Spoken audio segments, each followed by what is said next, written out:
Magandang araw, bagong Pilipinas. Naandito po tayo ngayon sa Bugos City Hall kung saan ang ating mga kapulisan ay naandito para magbigay ng tulong at seguridad sa mga apektadong residente. Sa gitna ng matinding pinsalang dulot ng magnitude 6.9 na lindol noong Setyembre 30 taong kasalukuyan, muling pinatunay ng Philippine National Police sa ilalim ng Police Regional Office 7 at Cebu Police Provincial Office ang kanilang di matatawarang dedikasyon sa bayan sa pamamagitan ng maagap, organisado at makataong relief at rehabilitation operations sa mga apektadong komunidad, lalo na sa lungsod ng Bugo at mga karatig bayan.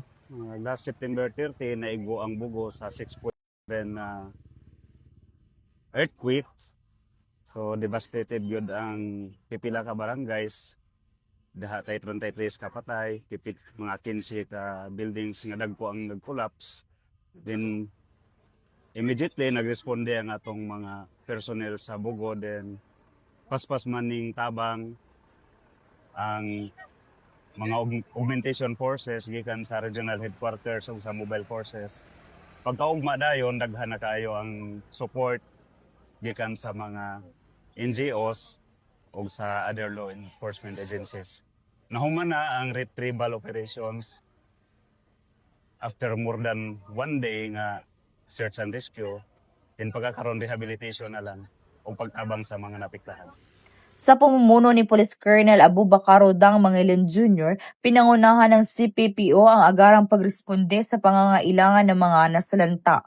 Kabilang sa mga naging hakbang ang koordinasyon sa DSWD at iba't ibang ahensya para sa maayos na distribusyon ng mga food packs sa mga barangay gaya ng Gairan, Anunang Sur at Malingin. Prioridad sa relief efforts sa mga senior citizens, kabataan, buntis at iba pang kabilang sa vulnerable sectors. Kaagapay ang mga volunteers, local officials at iba pang stakeholders na isakatuparan ng mga aktibidad sa isang sistematikong paraan na may malasakit at respeto sa dignidad ng bawat residente. Pinangunahan din ng kapulisan ang pagtatayo ng tent city sa Bugos City bilang pansamantalang tirahan ng mga nawalan ng bahay.